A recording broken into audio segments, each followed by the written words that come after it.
Alright guys, so getting right into this, just like I do with my DFS show on this channel, we're also going to do some fantasy rankings every single week for my quarterbacks, running backs, wide receivers, tight ends, and defense. So this is less DFS content. This is more, season-long fantasy football content. So let's go ahead and get right into it. Starting off right away for my quarterbacks, my number one of the week is Patrick Mahomes.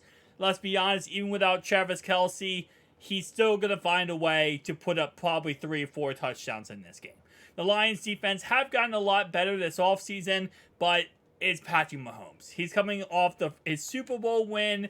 It's his first game. It's at home. The Chiefs fans are going to be crazy. Everyone's going to be excited for this game. It's just going to be a light fireworks of a show. Light fireworks of a show. That was definitely a good take. Lamar Jackson comes in next. Again, we love Lamar for obvious reasons. His floor is so freaking high with his mobile ability. Even if he does go ahead and just throw the ball. Let's say he throws the ball in this game, 200 yards, 2 touchdowns. That's going to, be 4 plus 8. 12 points right there, right? He could easily get 12 more points by just running the football. So, Lamar Jackson, always gotta love him. He'll probably also get the goal line carries. So he is number 2. The Texans defense is not that good. Number 3 and number 5, surprisingly enough, is my game of the week. And I do have Herbert a little bit higher here than Tua. I do like Tua a lot. And keep in mind, anyone inside of my top 10, I absolutely love and think it's going to go off this week. But I think Herbert has a tad bit more of a chance. The reason why is because I think that the Chargers defense is better than the Dolphins defense without Jalen Ramsey. So I have a lot of confidence that this could be a Mike Williams, 3 or 4 tutty type of game. And someone's going to win $1 million with Mike Williams. Number 5 is Kirk Cousins. He gets probably one of the easiest matchups of the week, and he gets to throw to Jay Jettis on this Buccaneers defense. Going down this list here, we have Aaron Rodgers at number 14. I was thinking about putting him higher on this list, but I got to see how he looks with the against the Buffalo Bills, and I got to see how he looks with the New York Jets in his first game before I, go all out and think he's going to be what he was in, Green Bay. At the end of the day, it's very possible. He has his old coach. He has pretty much the same teammates, but I need to see what he looks like before we go all the way in and, choose him for the foreseeable future here. So, going down this list, the only player I will say that I'm actually very much interested in to see how they do is going to be probably Anthony Richardson. And again, it's just because of the floor. I have him ranked 22nd here because he's a very raw passer of the football. He's not a guy who can go out there and dot up every single play, but he is very athletically gifted, and he's going to be able to outrun most of the players from the Jaguars defense. He's probably going to get a 1 or 2 rushing touchdowns in this game, and he might rely a lot on his legs. Now, keep in mind, Jonathan Taylor's not in this game, so it's going to be an interesting sort of event because of that, and I definitely think that's going to impact this game greatly. But overall-wise, I'm interested to see how Richardson does. So even though he's at my 22nd spot, I could see him finishing inside the top 15 in all honesty. All right, so running backs. We have our first running back, which of course is Austin Eckler. Is that surprising? It really shouldn't be. He should be the best running back at the end of this week, receiving and rushing. He's going in, again, in my opinion, the game of the week here. He's going to get so many points in this upcoming game. I think, realistically speaking, right, if I had to rank this game of the week, I say Eckler gets the most points. My personal opinion is I think Mike Williams will actually finish second. Then it's going to be Keenan Allen, and then I'll say Everett. Maybe Joshua Palmer's up there too. Quentin Johnston, I'm not sure how much he's going to be utilized in this game. I don't even have my rankings today, but we'll see how all the rookies end up looking after this week. Quentin Johnson, Zay Flowers, who's the third guy we have? We have the Vikings guy, Addison, right? So we'll see how they kind of get utilized throughout the week. Going down this list here, I have Josh Jacobs, Travis Etienne to round out our top 10 here. Kenneth Walker, I have him at 16, and I know that's probably very, very low compared to other experts.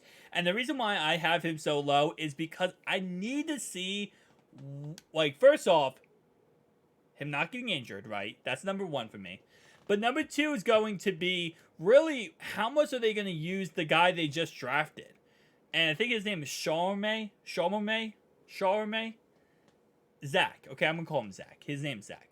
But anyway, they just drafted Zach, and they drafted him for a reason. So I kind of feel like he might be like a rotational type of guy here. We might see a rotation with Kenneth Walker and Zach here. So it's very possible. And again, if there's any injury, because yes, Kenneth Walker last season had injury issues, any injuries or setbacks, that's when I'm kind of on the fence about Kenneth Walker. I think he's still great. Don't get me wrong. I mean, 16 right now is a high-end RB2.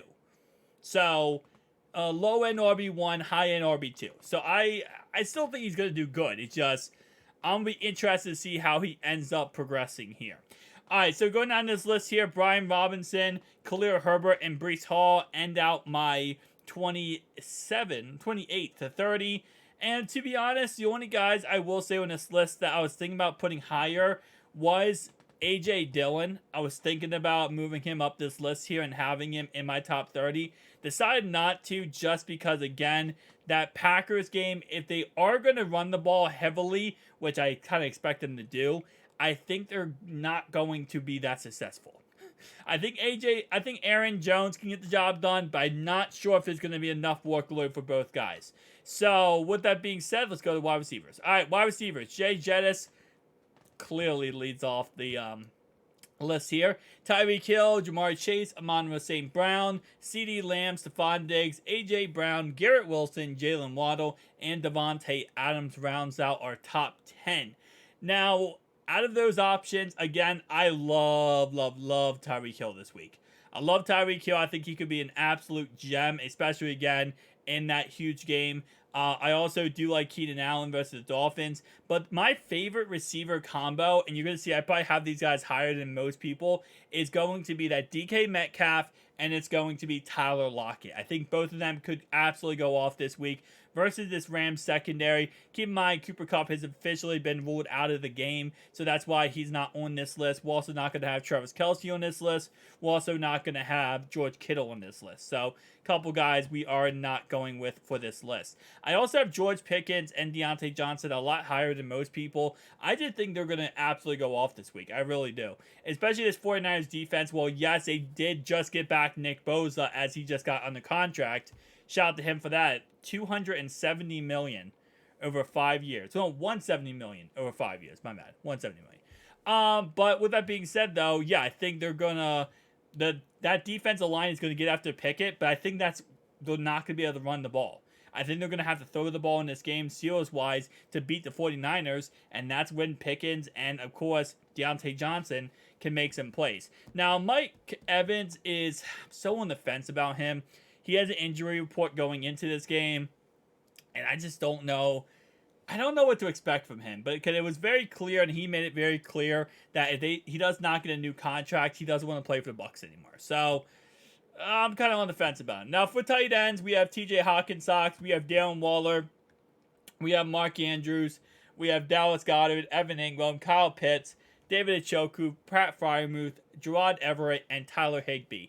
I was very on the fence about where I wanted to put Tyler Higbee because, listen, at the end of the day, with Cooper Kupp out, Van Jefferson and Higbee will get a lot more targets, right? Just how it is. You got to think this game's probably going to be the Seahawks score a lot of points in this game early, so it's going to be kind of like catch-up, coming back football here. So I'm really interested to see how Higbee plays in this game, but I got him put him at number 10. I was thinking about putting him up higher because I think he does have an opportunity maybe to go out there, even at the worst here, maybe catch the ball 6-7 times and then fall in the end zone one time. And then he pays off he pays off starting him for the week. But I'm still on the fence about it. So for defenses, we have the Ravens starting us off, then the Commanders, Eagles, Cowboys, Broncos, Niners, Jags, Seahawks, Steelers, and Bills. My sleeper defense of the week definitely is going to be, I think with the Packers as my sleeper defense. I'm going to go Packers as my sleeper defense. I want to put, I would probably move the Vikings defense a lot more up if I had to redo this here. I think the Vikings defense is going to do good this week. out of this list, they would be my sleeper, because I think they're going to do good against Baker Mayfield, but we'll have to wait and see, guys. So this is week 1 fantasy rankings. Peace out, guys.